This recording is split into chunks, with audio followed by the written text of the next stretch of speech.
Masih bersama saya Budiman Tanurjo di Satu Meja The Forum. Saya ke Bung Hersaki. Bung Hersaki, pelajaran 2019 terjadi polarisasi politik yang sangat tajam. Apa yang akan dilakukan oleh partai politik agar polarisasi itu tidak terjadi lagi di 2024? Ya, Demokrat akan berupaya untuk membangun koalisi jalan tengah yang tidak terjebak oleh polarisasi yang di kanan dan di kiri. Tetapi benar-benar koalisi yang istilahnya itu berdasarkan atas kebersamaan dan semangat kolaborasi. Jangan kita teriak, mohon maaf gitu, Pancasila, NKRI sudah final atau Bhinneka Tunggal Ika. Tetapi mohon maaf, dalam berpolitiknya malah tidak bisa menerima perbedaan pandangan dan mengedepankan politik pecah belah.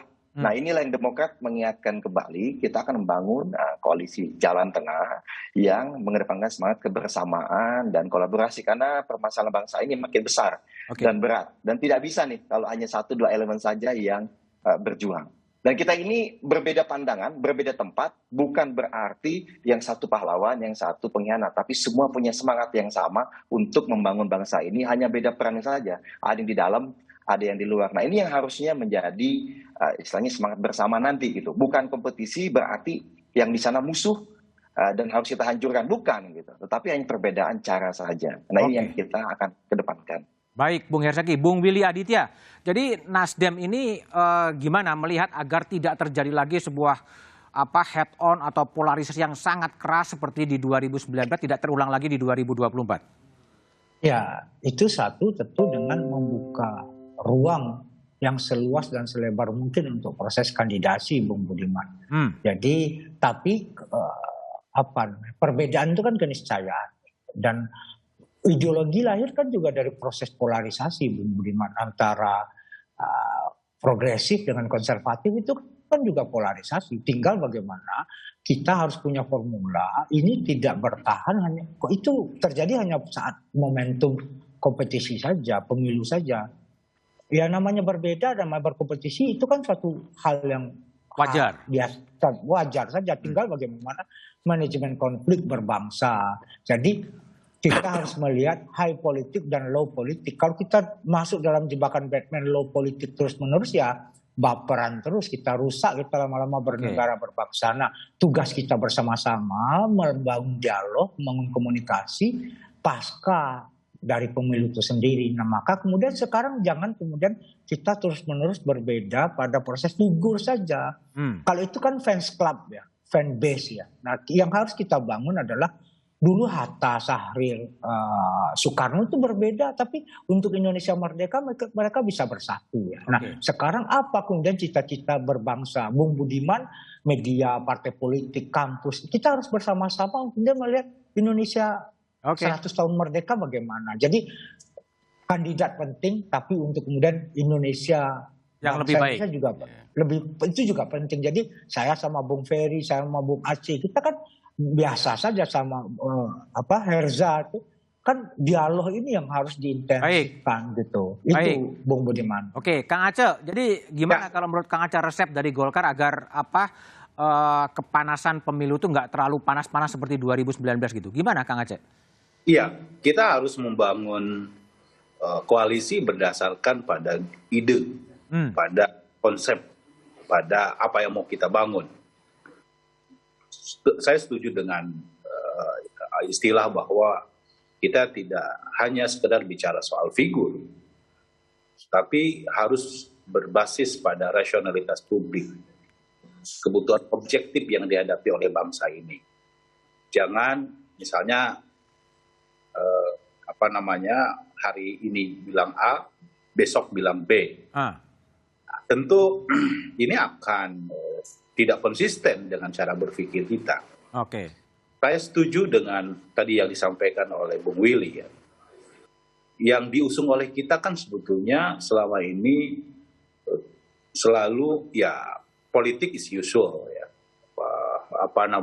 Soal how to get the power. Tetapi kita tidak berdebat tentang bagaimana dialektika rasionalitas berdasarkan atas gagasan-gagasan yang mau apa kita dengan Indonesia untuk 5 tahun, 10 tahun yang akan datang gitu ya. Nah, karena itu kalau kita berangkat dari objektivitas publik atas apa yang menjadi kebutuhan bangsa ini, tentu saya yakin ya, masyarakat kita akan didorong secara rasional untuk memilih gagasan-gagasan besar dibandingkan dengan misalnya soal cebong, kampret. Ya, itu justru membuat bangsa ini menjadi terpolarisasi dengan perdebatan-perdebatan yang tidak berkualitas gitu. Oke. Nah, karena itu menurut saya koalisi sebaiknya memang sudah harus dijejaki dari mulai sekarang sehingga ujung-ujungnya kita membangun koalisi itu bukan karena keterpaksaan, tetapi karena gagasan yang sama untuk menghantarkan bangsa ini 5 tahun ke depan mau dibawa kemana oleh bangsa kita. Gitu. Oke, baik Kang Aceh, Bung Ferry. Jadi kalau Bung Ferry lihat gimana untuk mencegah pengalaman dari 2019 untuk agar tidak terjadi 2024? Yang pertama, Pak Prabowo sebenarnya sudah mencontohkan itu dan Gerindra itu punya pengalaman banyak tentang bagaimana kita quote-unquote jadi korban tudingan soal yang tadi karena penggunaan suku, agama, ras dan antar golongan itu dipergunakan untuk mendegradasi kita gitu. Cuma dengan masuknya Pak Prabowo di pemerintahan itulah mungkin ya bagian yang diniatkan oleh Pak Prabowo dan sekarang alhamdulillah kita bisa memahami bahwa itu menjadi sesuatu yang membahayakan buat bangsa ini dan buktinya kita juga sekarang meskipun di dalam pemerintahan juga bisa menjaga hubungan dengan masyarakat di luar pemerintahan gitu.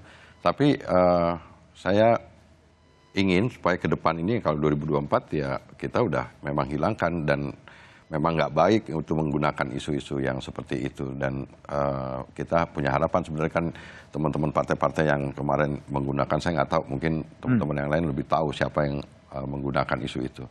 Nah soal 2024 yang pertama ya jangan sampai ada ide lagi untuk memperpanjang masa jabatan. Ini kan kita ngomongin 2024 tahu-tahu ada yang punya ide nyelonong 2027 ini kan juga menjadi pelajaran ternyata direspon sangat negatif oleh rakyat ngelawan gitu dan kita kembali ke etika atau ke permainan semula kembali kepada amanat konstitusi kita dan akhirnya alhamdulillah kita juga sekarang udah kembali fokus bicara soal 2024 dan Pak Prabowo juga dengan hasil Pak Prabowo yang masih tinggi dan kemudian Partai Gerindra juga relatif juga tinggi artinya kita masih dianggap oleh masyarakat punya harapan Partai Gerindra dan Pak Prabowo bisa ikut membantu menyelesaikan masalah-masalah.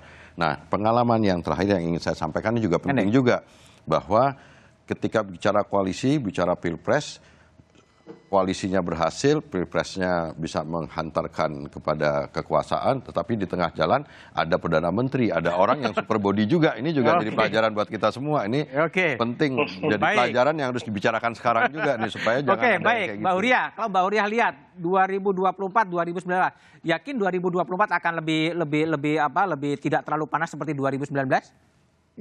Kalau ditanya yakin nggak yakin, terus terang saya pesimis ya. Kalau melihat perilaku berkampanye selama ini. Tetapi tentu saja kita tidak boleh tidak punya harapan. Gitu. Menurut saya, Mas Budiman, partai politik harus bertanggung jawab atas kerusakan politik yang terjadi di pemilu 2019 dan pasca pemilu 2019.